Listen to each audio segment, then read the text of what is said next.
ఏలియా కంటే మించిన అద్భుతములు చేసిన ఎలీషా మనం గమనిస్తాం బైబిల్ గ్రంథంలో. ఇక్కడ ఈ భాగం రాజుల 2వ గ్రంథంలో 1 నుండి 7 వచనాలు, 1 నుండి 7 వచనాల్లో మనం చదువుకున్న ఈ భాగంలో మనకు ఒక కుటుంబం కనబడుతుంది. ఎవరా కుటుంబం? ఇక్కడ మనం గమనిస్తున్నాము, ఒక భార్య, ఒక భర్త, పిల్లలు. భార్య భర్త పిల్లలు, లేక భర్త భార్య పిల్లలు కనబడుతున్నారు. చాలా జాగ్రత్తగా వినండి. ఇందులో ఆ భార్య, ఈ భాగానికి నేను ఇలాగూ ఒక చిన్న టైటిల్ ఇలాగూ పెట్టుకున్నాను. ఏంటి అంటే, భక్తి కలిగిన భర్త, బాధ్యత కలిగిన భార్య, విధేయత కలిగిన పిల్లలు. ఈ భాగానికి టైటిల్ ఏంటంటే, భక్తి కలిగిన భర్త, బాధ్యత కలిగిన భార్య, విధేయత కలిగిన పిల్లలు. జ్ఞాపకం చేసుకుందాం. చూడండి, 4వ అధ్యాయం చాలా విశేషమైనది. 4వ అధ్యాయం ఒక ప్రత్యేకమైన అధ్యాయంగా మనము దేవుని పరిశుద్ధ గ్రంథంలో మనము జ్ఞాపకం చేసుకుంటాం.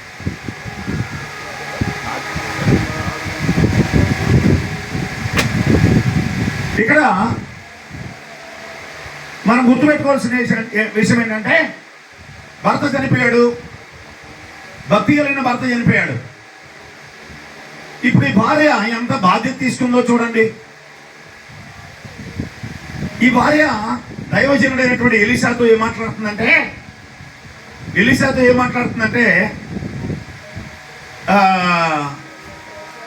నీ దాసుడైన నా పెనిమిటి చనిపోయాడు.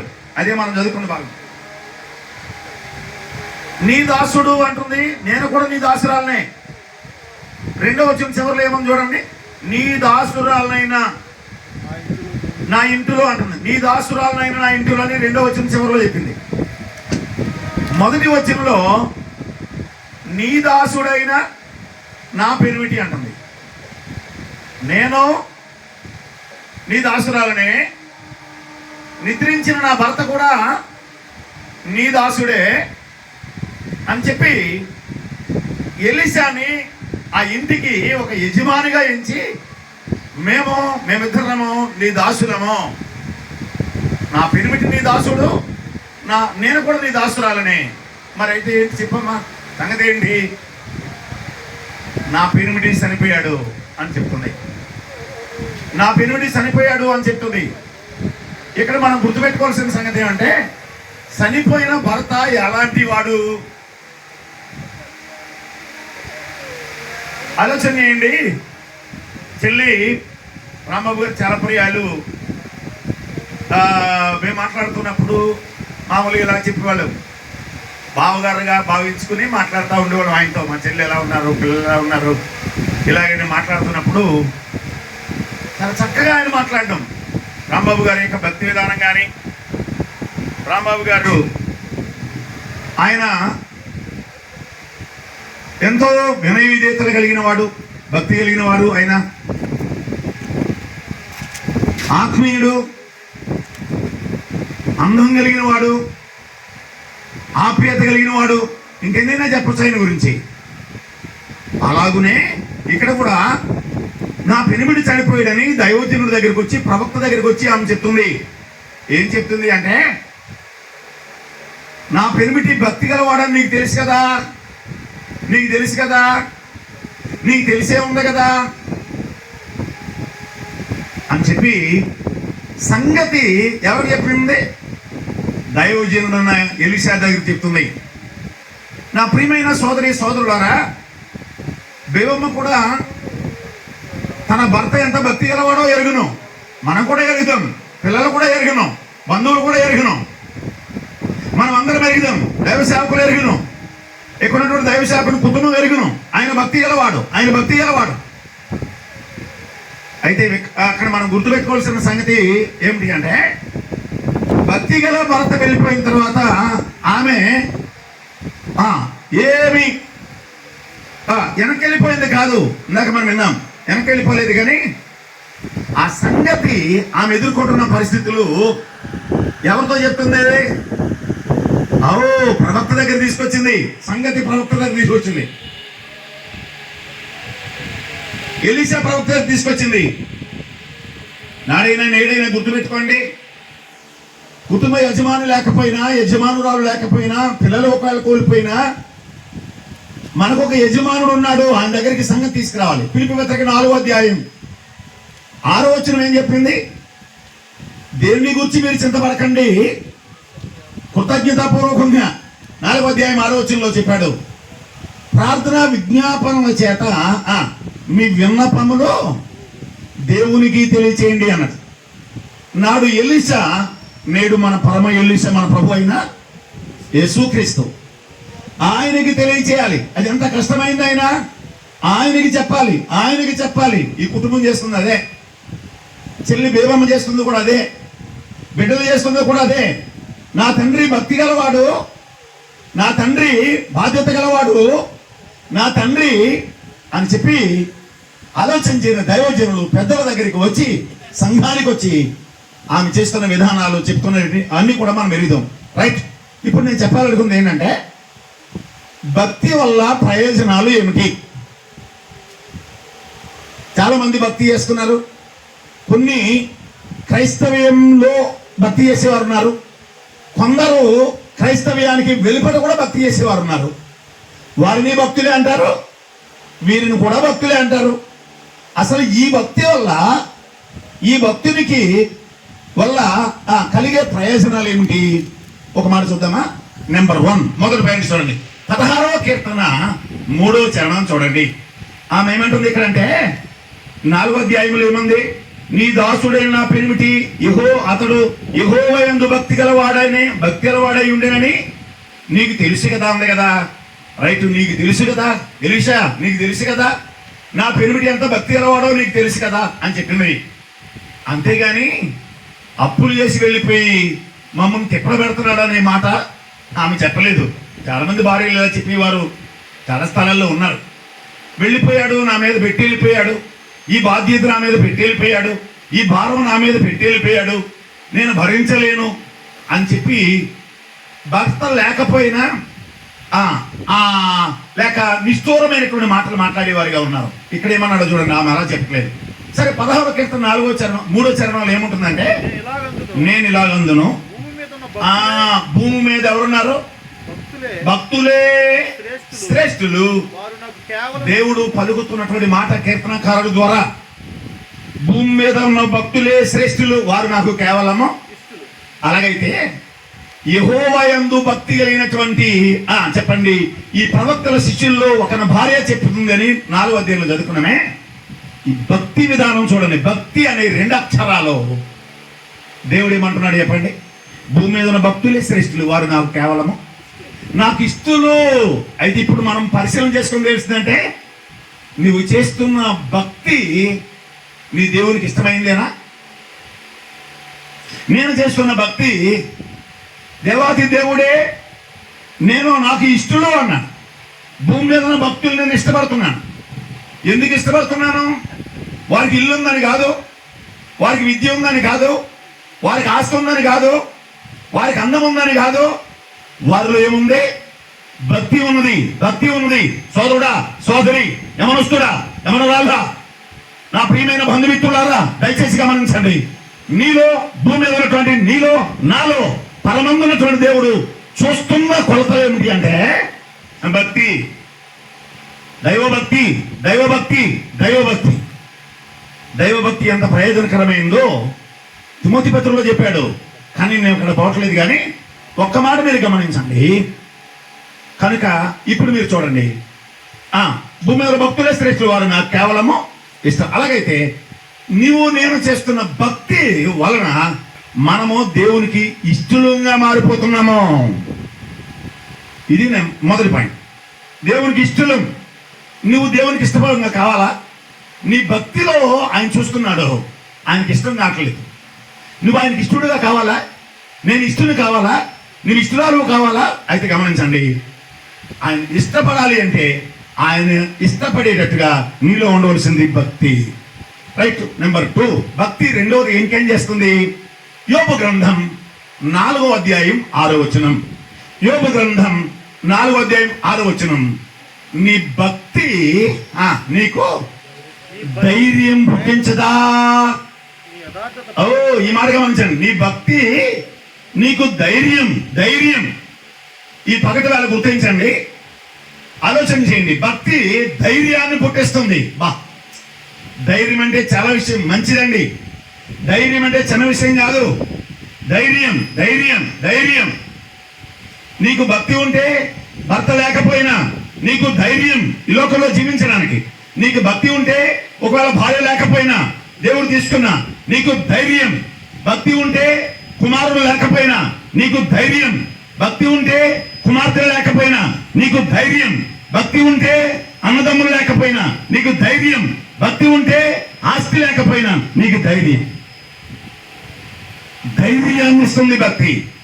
యెహోషువ గ్రంథం 1వ అధ్యాయం 5వ వచనం చూస్తారా? యెహోషువ గ్రంథం 1వ అధ్యాయం 5వ వచనంలో ఏముంటుంది అంటే మనం బాగుగా ఎరుగుదాం. యెహోషువతో ఆయన చెప్తున్నాడు ఏమనంటే, యెహోషువ నీవు బ్రతుకు దినమని త్వరగా చూస్తాడు. ఏమన్నాడు? 1వ అధ్యాయం 5వ వచనం. నీవు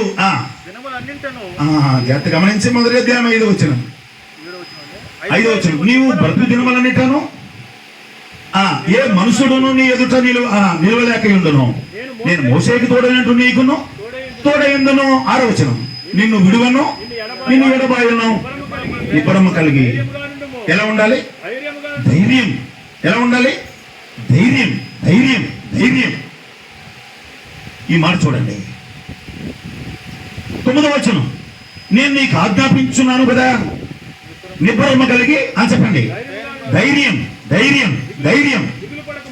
ఈ మాట ఎందుకు చూడండి. ధైర్యంగా ఉండదు. 18వ వచనం. వారేమంటున్నారు చూడండి. నీ మీద తిరుగుబడి ఆజ్ఞాపించు. నీ మాట వినని వారందరూ మరణ శిక్ష. నీవు నిబ్బరము కలిగి చెప్పండి. ధైర్యం. ఆలోచన చేయండి. యెహోషువకి ఎందుకు దేవుడు ధైర్యపరుస్తున్నాడంటే 1వ అధ్యాయం 1వ వచనం. యెహోవా సేవకుడైన మోసే, అలాగైతే ఒక మంచి సేవకుడు చనిపోయాడు. ఒక మంచి సేవకుడు, ఒక దైవ సేవకుడు మోసే, లక్షలాది మందిని నడిపించిన, అద్భుతాలు జరిగించిన మోసే అనేటువంటి మోసే చనిపోతే ఇప్పుడు యెహోషువ నాయకత్వం వచ్చింది. కనుక యెహోషువ ధైర్యంగా ఉండయ్యా. మోసే గొప్పవాడు వెళ్ళిపోయాడని చెప్పి అధైర్యపడకే, ధైర్యంగా ఉండు. నేనున్నానుగా, ధైర్యంగా ఉండు. ఈ కుటుంబానికి కూడా అదే ఆలోచన చేయండి. గొప్ప లేక మంచి భక్తి కలిగిన భర్త చనిపోయాడు, రైట్ లేడు. అంతేకాదు సంఘాన్ని ఇచ్చి మా అందరికి కూడా మంచి భక్తిలో నడిపించినటువంటి గొప్ప దైవజనుడు అయ్యర్ గారు కూడా లేరు. అయితే వినండి, సంఘము గాని కుటుంబాలు గాని ఇప్పుడు మీరు చెప్పండి. ధైర్యం. యెహోషువ ధైర్యం. మోసే లేకపోయినా నేనున్నాను. ధైర్యం. భర్త లేకపోయినా నేనున్నాను అని దేవుడు చెప్తున్నాడు. ధైర్యం. భక్తి ఏం చేస్తుంది? ధైర్యాన్ని పుట్టిస్తుంది. ఇదే ధైర్యంలో సాగితే దానియేలు గ్రంథం భక్తి వలన నెంబర్ 3 మరొకటి ఏంటి? 3వ పాయింట్ మనం వస్తున్నాం. భక్తి వలన కలిగే ప్రయోజనాలు ఏంటి? దానియేలు గ్రంథం 6వ అధ్యాయం 23వ వచనాన్ని చదువుకుందాం. దానియేలు గ్రంథం 6వ అధ్యాయం. రాజు అంటే దానియేలు గురించి మనకు తెలుసు, బెల్షస్సర్ కాలంలో జరిగింది. రాజు ఇందును గురించి అతి సంతోషభరితుడై దానియేలును గుహలో నుండి పైకి తెచ్చి ఆజ్ఞయగా ఆ బంట్రోతులు దానియేలుని బయటికి తీసిరి. అతడు ఆ మాట పట్టుకుంటే చాలండి. అతడు తన దేవుని యందు అతడు ఎవరు? తన దేవుని యందు భక్తి గలవాడైనందున అతనికి ఏ హానియు. ఇప్పుడు మీరు చెప్పండి, అతను దానియేలు భక్తి అని చెప్పండి, అతనికి ప్రాణ నష్టం లేకుండా, హాని లేకుండా కాపాడు. ఆలోచించారు ఈ సంగతి. దానియేలు యొక్క భక్తి, అది భక్తి గలవాడైనందున ఒకసారి 22కి వెళ్తారా? 22కి వెళ్ళండి. దానియేలు గ్రంథం 6 నుంచి 6వ అధ్యాయం 22 నుంచి. నేను దానియేలు పలుకుతున్నమాట, నేను నా దేవుని దృష్టికి నా దేవుని దృష్టికి నిర్దోషిగా కనబడుతుంది. నా దేవుని దృష్టికి నిర్దోషిగా కనబడుతుంది. ఏమన్నాడు చెప్పండి?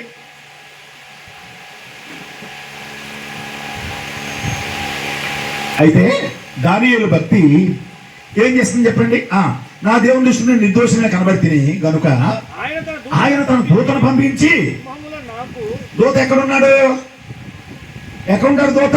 దూత ఎక్కడ ఉంటాడు? దానియేలు ఎక్కడ ఉంటాడు అంటలేదు. దూత ఎక్కడ ఉంటాడు? ఆదికాండం 22వ అధ్యాయం 11వ వచనం చూస్తే పరలోకం నుండి దేవదూత అంటాడు, పరలోకం నుండి దూత అంటాడు. మత్తయి సువార్త 2వ అధ్యాయంలో కూడా పరలోకం నుండి దూత వచ్చాడు అంటాడు. ఇప్పుడు మీరు చెప్పండి, భక్తుడు ఎక్కడ ఉన్నాడో? భూమి మీద. ఇప్పుడు చెప్పండి, దూత ఎక్కడి నుంచి వచ్చాడో? పరలోకంలో. ఇక్కడ భక్తుడు ఎవరు? దానియేలు. ఎక్కడ ఉన్నాడు? బబులోనులో. ఇంకెక్కడ పడేశారు? సింహాల గుహలో పడవేశారు. మీరు గుర్తుపెట్టుకోండి.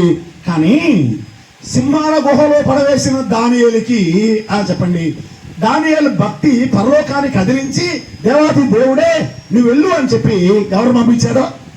బా ఎంత బాగుంది చూడండి. సింహములు నాకు ఏ హాని చేయకుండా దేవుడు తన దూతను పంపి, బా ఎంత బాగుంది చూడండి.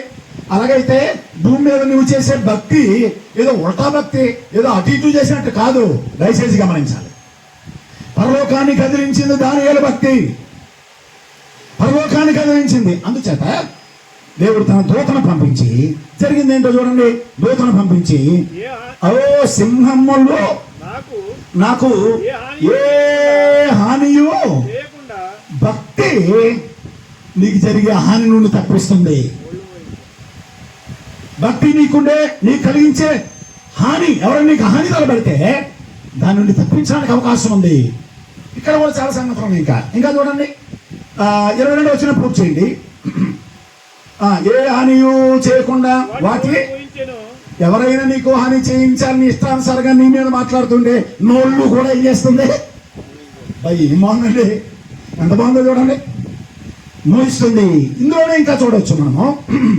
20 చదవండి, ఇంకా చూడండి. నోళ్ళు మోయించాను రాజా, నీ దృష్టికి నేను నేరం చేసిన వాడును కానుగా అంట అనెను. ఇంకా రాజు ఇందును గూర్చి అతి సంతోషభరితుడై దానియేలును గుహలో నుండి పైకి తీసిన వాడై, నీ భక్తి నిన్ను పైకి తెస్తుంది. హానికరమైన స్థలంలో నుండి హాని లేని స్థలానికి పైకి తెస్తుంది. పైకి తెస్తుంది. భక్తి కిందకి తీసుకెళ్ళిపోతావు, పైకి తెస్తుంది. సోదరుడా, సోదరి, భక్తి నిన్ను పైకి తీసుకుని వస్తుంది. భక్తి కలిగి ఉందాం. భక్తి కలిగి జీవించండి యవనస్తులారా, భక్తి కలిగి జీవించండి యవనరాండులారా, భక్తి కలిగి జీవించండి సోదరులారా, సోదరులారా. ఏదో నమ్మకార్థంగా కాదు, పై భక్తి కాదు. ఆలోచించండి, భక్తి వల్ల ఎంత ప్రయోజనాలు ఉన్నాయో తెలుసా? ఇంకా చూడండి, ఇక్కడ ఏమన్నాడు? 23వ వచనం. పైకి తీయుడని ఆజ్ఞ ఇయ్యగా బంట్రోతులు దానియేలును బయటికి తీసిరి. ఇంకా చూడండి, అతడు తన దేవుని యందు, ఎవరి యందు భక్తి? ఎవరి యందు భక్తి? దేవుని యందు. దేవుడు పరలోకమున్న దేవుని యందు భూమి మీద ఉన్న మనుషులు భక్తి చేయాలి. ఎంత బాగుందో, భక్తి గలవాడైన ఉందున అని చెప్పాడు. సింహములు ఏ హాని చేయకుండా కాపాడాడు అని చెప్పాడు. అందుచేత ప్రియమైన వారా, సోదరులరా, ఆయన భక్తి ఎంత ప్రయోజనకరంగా మారిందో జ్ఞాపకం చేసుకుంటాము. అందుచేత ఒక విషయాన్ని ఇక్కడ గమనించండి. ఎంత ప్రయోజనకరం, ఎంత ఆశీర్వాదకరం, ఎంత దీవెనకరంగా ఉందో ఈ మాటలు మనం గమనిస్తున్నాము. అంతేకాదు, ఒక్క వచనం చదవండి. 26వ వచనం, 26వ వచనం ఏమన్నాడు? నా సముఖమును నియమించిందేమనగా సకల ప్రభుత్వముల యందుండు. ఇప్పుడు చూడండి, సకల ప్రభుత్వముల నుండి సకల ప్రభుత్వముల యందుండు నివాసులు దానియేలు యొక్క దేవునికి భయపడుచు ఆయన సముఖమున వణుకుచుండవలనని ఆయనే జీవము గల దేవుడు. ఇప్పుడు చెప్పండి, దానియేలు భక్తి. చెప్పండి, జీవము గల దేవుడు ఎవరు? ఆయనే యుగయుగములు. చెప్పండి, ఇప్పుడు దైవం ఎవరు? డిసైడ్ చేసుకుంటున్నాడు రాజు. ఇంతవరకు నేను దైవం అనుకున్నానే, అది దైవం కాదు. దాని అర్థం అదే. ఇంతవరకు నేను దైవం అనుకుని ఇది దైవం అన్నాను, అది దైవం అన్నాను, ఇది దేవుడు అన్నాను, అది దేవుడు అన్నాను. కానీ అసలైన దేవుడు ఎవరో అర్థమైంది, బయటకు వచ్చింది ఏంటంటే దానియేలు భక్తి. చెప్పండి, అక్కడ దేవుడు చేసిన అద్భుతం వల్ల జీవమాల దేవుడు దానియేలు దేవుడే. ఎంత బాగుంది చూడండి. జీవమాల దేవుడు లోకమందంతటా అంట ఎంత బాగుందో చూడండి. ఈయనే ఈయనే ఈయనే దానియేలు దేవుడే, దానియేలు దేవుడే. దానియేలు ఉన్న 3వ అధ్యాయంలో వచ్చరికి వాళ్ళ భక్తి కాదా వాళ్ళకి ధైర్యం ఇస్తా? అగ్నిగుణంలో పడేస్తానంటే పడవేసుకోమని చెప్పారు. భక్తి కాదా? వాళ్ళ భక్తి వాళ్ళకి ధైర్యాన్ని ఇస్తుంది. అందుచేత ఇలా ఎన్నో సంగతులు చెప్పుకుంటూ వెళ్ళిపోవచ్చు. కనుక సమయంలో సోదరి సోదరులారా గుర్తుపెట్టుకోండి, దానియేలు దేవుడే దేవుడు అని చెప్పాడు అక్కడ. దానియేలు దేవుడే జీవముగల దేవుడు. దానియేలు దేవుడే ఇంకా చూస్తాం పూజార్హుడైన దేవుడు. షడ్రక మెషక అబేద్నెగోల దేవుడే పూజార్హుడు, వీరి దేవుడే అని అక్కడ 3వ అధ్యాయంలో. దానియేలు దేవుడే జీవముగల దేవుడు అని ఇక్కడ. అందుచేత సోదరుడా సోదరి, నీవు చేసే భక్తి, నీవు ఆరాధించే దైవం ఒకసారి మనం పరిశీలన చేసుకోవాలి. ఎవరు ఈ దానియేలు దేవుడు? ఎవరు ఆలోచించండి. ఆయన సృష్టికర్త అయిన దేవుడు, మనందరినీ సృష్టించినటువంటి వాడు. అంతేకాదు మానవుడికి కావలసిన సమస్త వనరులు సిద్ధం చేసినటువంటి వాడు. మాత్రమే కాదు, ఇలా ఎన్నో చెప్పుకుంటూ వెళ్ళిపోవచ్చు. మాత్రమే కాదు ప్రియులారా, అనేకమైన మానవునికి కావలసినటువంటివిని కావలసిన ప్రకృతిలో ఉంచినటువంటి వాడు. గాలినా ఆయన ఇచ్చాడు, నీరునా ఆయన ఇచ్చాడు, అందరి సమస్తమనా ఆయన ఇచ్చాడు. మాత్రమే కాదు, అన్నిటికంటే ప్రాముఖ్యమైనది పరలోకం, నిత్య రాజ్యం, మోక్ష రాజ్యం, పాప క్షమాపణ కలిగితే తప్ప అక్కడికి వెళ్ళడానికి వీల్లేదు. కనుక పరలోకన్న ప్రభు ప్రపంచానికి వచ్చి మానవ దేహాన్ని దాల్చుకుని వచ్చాడు. పిలిపి పత్రికలో 2వ అధ్యాయం 5వ వచనంలో చెప్పినట్టుగా మనుషుని పోలుగా పుట్టి అని వ్రాయబడింది. ఎందుకు పుట్టాడో యోహాను మొదటి పత్రిక 3వ అధ్యాయం 5వ వచనంలో చెప్పాడు. 3వ అధ్యాయం 5వ వచనంలో పాపములు తీసివేయడానికి ప్రత్యక్షమై అని చెప్పాడు. పాపములు తీసివేయడానికి వచ్చాడు, రక్షించడానికి వచ్చాడు. తిమోతి మొదటి పత్రిక 1:15 ప్రకారం పాపులను రక్షించడానికి వచ్చాడు, నశించిన దాన్ని వెతికి రక్షించడానికి వచ్చాడు. లూకా సువార్త 19వ అధ్యాయం 10వ వచనం ప్రకారం నశించిన దాన్ని. కనుక మానవాళ్ళు పాపను బట్టి నిత్య నాశనానికి వెళ్ళిపోతుండగా అలా కాకుండా విడిపించి దైవరాజ్యానికి వారసుగా చేయడానికి ఆయన ఈ లోకానికి దిగి వచ్చిన ఏకైక దేవుడు, పరిశుద్ధుడైన దేవుడు, పాపము లేని దేవుడు. మన పాపముల కొరకై కలువరి శిలువలో ఆయన రక్త ధారలుగా కార్చాడు. చేతుల్లో మేకులు, పాదములో మేకు, తలపైన ముళ్ళ కిరీటం, అంతేకాదు దేహంలో కొరడా దెబ్బలు, గుండెల్లో బల్లుతో పొడబడడం. ఎందుకు ఇదంతా అంటే ఆయన పొందిన దెబ్బల చేత మనకేం కలుగుతుంది? స్వస్థత, పాపక్షమాపణ, నెమ్మది కలుగుతుంది. గుర్తించండి, ఎలీషా దగ్గరకు వచ్చిన లేక ప్రవక్తన శిష్యులు అక్కడ భార్య, నీ దాసుడు నా పెనిమిటి, భక్తి గలవాడు, నువ్వు వెలుగుదు అని చెప్పాడు. ఇంకా చెప్పాలంటే ఆయన చనిపోయిన ఎలీషా దగ్గరకు వచ్చిన భార్య చెప్తుంది, నా దాసుడైన నీ దాసుడైన నా పెనిమిటి చనిపోయాడు, భక్తి గలవాడు అన్నాడు. ఒక మాట చెప్పనా, ఇక్కడ నా తండ్రులు చెప్తున్నాను, ఇక్కడ నా తల్లులకు చెప్తున్నాను, నువ్వు భక్తి చేసి చనిపోతే, నువ్వు ఆస్తి సమకూర్చకపోయినా నీ భక్తి వెనకాల నీ పిల్లల్ని పోషిస్తుంది అనే భావం అక్కడ ఉంది. తర్వాత చూస్తుంది, నీ భక్తి నీ పిల్లల్ని పోషిస్తుంది. ఆలోచన చేయండి, దైవజనుడు భక్తి వాళ్ళ కుటుంబాలను పోషిస్తుంది. అదంతే. ఎలా చూసినా మీరు అర్థం చేసుకోండి. కనుక భక్తి ఎప్పుడు కూడా ఊరికైపోయేది కాదు. అది ఏ భక్తి అయి ఉండాలి? ఒక మాట మీరు గమనించండి. తిమోతి పత్రిక 6వ అధ్యాయంలో ఆ ఒక్క మొక్క చదువుదాం. ఇందా జ్ఞాపకం చేసుకున్నాం. తిమోతికి రాయబడిన మొదటి లేక పత్రికలో ఒక మాట చూద్దాం, చూడండి. మొదటి పత్రిక తిమోతికి రాయబడిన మొదటి పత్రిక 6వ అధ్యాయం 6వ వచనం. సంతుష్టి సహితమైన దైవభక్తి, ఇంకంతకంటే ఇంకేం చెప్పాలి? సంతుష్టి సహితమైన దైవభక్తి గొప్ప లాభసం. బాబు అమ్మ, నువ్వు చేస్తున్న భక్తి ముక్తికి చేర్చేదేనా? అలాగైతే దేవునికి స్తోత్రం. నువ్వు చేస్తున్న భక్తి ముక్తికి చేరేది కాకపోతే యేసు ప్రభు చెప్పారు యోహాను సువార్తలో 14వ అధ్యాయం 6వ వచనంలో నేనే మార్గమను సత్యమను జీవమునై ఉన్నాను. నా ద్వారా తప్ప, సోదరుడా సోదరి, యేసు ప్రభు ద్వారా తప్ప పరలోకానికి వెళ్ళేది వేరే శరణ్యం లేదా. యేసు ప్రభుని రక్షకుని అంగీకరించండి. యేసయ్యా నా పాపాలు క్షమించండి, యేసయ్యా నీ రాజ్యం నాకు కావాలని అడిగితే పాప క్షమాపణ, ఆత్మశాంతి, పరలోక భాగ్యం ప్రభు ఇస్తాడు. ఆయన చనిపోవడం మాత్రమే కాదు, సమాధి చేపట్టాడు, ఆయన తిరిగి లేచాడు, పరలోకానికి వెళ్ళాడు, మరలా వస్తాడు, నమ్మిన వారిని వెంట పెట్టుకుని వెళ్తాడు. మన అంశం భక్తి, అది గుర్తుపెట్టుకుంటే చాలు. భక్తి వల్ల ప్రయోజనాలు ఒక్క మాట గుర్తు చేస్తున్నాను, తీయకలదు. 116వ కీర్తన చివరికి చెప్పండి, 15వ చరణం. యెహోవా భక్తుల మరణము ఆయన దృష్టికి విలువైంది. తమ్ముడు కూడా గుర్తు చేశాడు అన్నమాట. మీరు జ్ఞాపకం చేస్తున్నాను, గుర్తుపెట్టుకున్నారా? భక్తి కలిగిన వారు చనిపోతారంటే చనిపోతారు. ఆ మరణంలో కూడా ఆయన ఏమన్నాడు? యెహోవా భక్తుల మరణము ఆయన దృష్టికి విలువైనది, విలువైనది, విలువైనది. ఆలోచించండి, భక్తుల మరణం విలువైనది, భ్రష్టుల మరణం విలువైనది కాదు. కనుక భ్రష్టులు భక్తులు కావాలి, ఇదే క్రైస్తవ్యం. తాగుబోతులు మంచివారు కావాలి, ఇదే క్రైస్తవ్యం. ఆలోచన చెడిపోయిన వారిని బాగు చేసేదే క్రైస్తవ్యం, క్రీస్తు రక్తం. ఆ ప్రభువుని అంగీకరించండి, మారు మనసు పొందండి, దైవరాజ్యాన్ని వారసుకండి. ప్రభు ఈ మాటలు మన కొరకై దీవించి ఆశీర్వదించునుగాక. అర్ధగంట కంటే ఎక్కువ వర్తమానం అందించే కుదరదు అన్నట్టుగానే వాతావరణం కనబడుతుంది. ఆటో వచ్చిన తర్వాత అందుకని నేను క్లోజ్ చేసుకున్నాను. మంచిది, ఓకే. అందరికీ ప్రేమ వందనాలు.